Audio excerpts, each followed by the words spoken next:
हमारे अनिल बलूनी जी के पौड़ी का सांसद कैसा हो, नरेंद्र मोदी। नमस्कार, मेरा नाम विमल सिंह। उत्तराखंड में गढ़वाल लोकसभा सीट हमेशा ही चर्चाओं में रही है। इस बार भी ये सीट खासी चर्चाओं में है।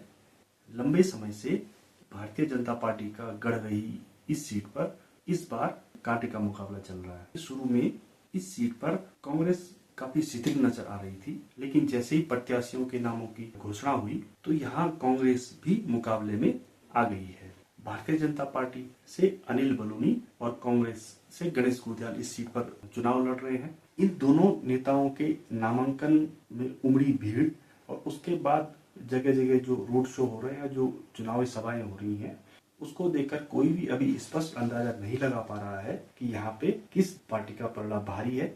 इस सीट पर जो दो नेता चुनाव लड़ रहे हैं उनके बारे में थोड़ा सा संक्षिप्त में जान लेते हैं। भारतीय जनता पार्टी के प्रत्याशी अनिल बलूनी जो पौड़ी जिले के ही रहने वाले हैं, लंबे समय से ये दिल्ली में रहते हैं, लेकिन उत्तराखंड की राजनीति में वो काफी सक्रिय हैं। भारतीय जनता पार्टी का जो केंद्रीय संगठन है उसमें अनिल बलूनी की अच्छी पकड़ है। अभी उन्होंने यहाँ से राज्यसभा सांसद का कार्यकाल भी पूरा किया। अमित शाह और नरेंद्र मोदी के वो काफी करीब माने जाते हैं। कांग्रेस के प्रत्याशी गणेश गोदियाल वे भी पौड़ी के ही रहने वाले हैं, 2 बार विधायक रहे हैं।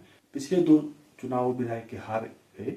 गणेश गोदियाल उत्तराखंड की राजनीति में एक जाना पहचाना नाम है। उत्तराखंड कांग्रेस के प्रदेश अध्यक्ष भी रहे हैं। लोगों से बात करने और भाषण देने की गोदियाल की एक अलग शैली है, जिससे वो खुद को लोगों से काफी कनेक्ट कर पाते हैं। चुनाव के ऐलान तक इस सीट पर कांग्रेस शिथिल नजर आ रही थी। गणेश गोदियाल ने पार्टी के कार्यकर्ताओं में नई जान फूंक दी है। इस बात का अंदाजा हम इसी बात से लगा सकते हैं कि अनिल बलूनी और गणेश गोदियाल दोनों के नामांकन में जिस तरह का जन सैलाब उमड़ा था, उसने सभी को हैरान करके रख दिया।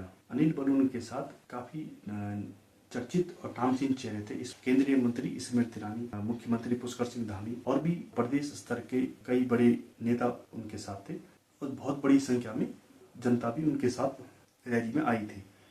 लेकिन गणेश गोदियाल के साथ कोई भी बड़ा चेहरा नहीं था, लेकिन जो जन सैलाब उमड़ा था उससे कहीं भी गणेश गोदियाल अनिल बलूनी से 19 साबित नहीं हुए। गणेश गोदियाल की रैली और सभा में उमड़ी भीड़ ने भारतीय जनता पार्टी को भी काफी सोचने पर मजबूर कर दिया है। अभी यहाँ पे भारतीय जनता पार्टी के कई बड़े नामचीन हस्तियों के आने की उम्मीद है, उनकी सभाएं हो सकती हैं और कांग्रेस भी कुछ बड़े नेताओं की यहाँ रैली करने का प्रयास कर रही है, जिससे कि एक चुनावी माहौल बने। फिलहाल एक बात तो तय है, गढ़वाल की जो लोकसभा सीट इस बार भी काफी चर्चा में आ गई है।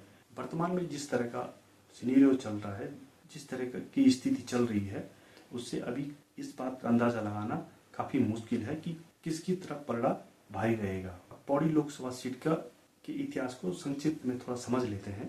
आजादी के बाद से ही 1952 में ये सीट अस्तित्व में आ गई थी। यहाँ से शुरू के 5 चुनाव लगातार कांग्रेस ने जीते। उसके बाद जनता पार्टी या जनता दल कभी निर्दलीय इस सीट से जीतते रहे, कभी कांग्रेस के खाते में ये सीट गई। लेकिन 1991 में भारतीय जनता पार्टी से भुवन चंद्र खलूरी इस सीट पर चुनाव लड़े और उसके बाद ये भारतीय जनता पार्टी का गढ़ बन गया। 1991 के बाद से जितने भी चुनाव हुए, सिर्फ 2 ऐसे मौके आए जब भारतीय जनता पार्टी इस सीट पर हारी है, जिसमें 1996 के चुनाव में सतपाल महाराज ने खंडूरी को हराया था और उसके बाद 2009 में सतपाल महाराज ने ही इस सीट पर जीत दर्ज की थी। कांग्रेस के वो प्रत्याशी तब थे। इसके अलावा जितने भी चुनाव हुए 1991 के बाद, उन सब में भारतीय जनता पार्टी ने जीत दर्ज की। गढ़वाल लोकसभा सीट एक ऐसी सीट है जो 5 जिलों में फैली है। पहाड़ी बहुल्य इस सीट में कुछ हिस्सा कुमाऊं का भी है। जिन 5 जिलों में ये गढ़वाल सीट फैली हुई है, उसमें पौड़ी, चमोली, रुद्रप्रयाग, टिहरी और नैनीताल शामिल हैं। इन 5 जिलों की 14 विधानसभा सीटें गढ़वाल सीट के अंतर्गत आती हैं, जिसमें पौड़ी जिले से कोटद्वार, यमकेश्वर, चौपट्टाखाल, लैंसडाउन, पौड़ी, श्रीनगर, रुद्रप्रयाग जिले की रुद्रप्रयाग, केदारनाथ, चमोली की कर्णप्रयाग, थराली, बद्रीनाथ, नैनीताल की रामनगर सीट और टिहरी गढ़वाल की देवप्रयाग और नरेंद्र नगर सीट इसमें आती है। इस सीट पर जो वर्तमान में पंजीकृत मतदाता हैं, उनकी संख्या है 69,324, जिसमें पुरुष मतदाता हैं 6,99,365 और महिला मतदाता हैं 6,69,970 और 16 ये यहाँ पे ट्रांसजेंडर हैं। तो ये है गढ़वाल लोकसभा का वर्तमान सिनेरियो। आने वाले दिनों में यहाँ पे बहुत अच्छा मुकाबला देखने को मिलेगा। हालांकि ये सीट किस के पास जाती है ये तो भविष्य की गणना में ही छुपा है, लेकिन इतना जरूर है कि यहाँ पे मुकाबला एक तरफा बिल्कुल भी नजर नहीं आ रहा है।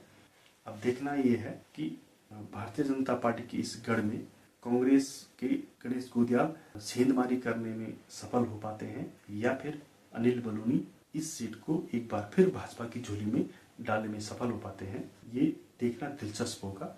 नमस्कार।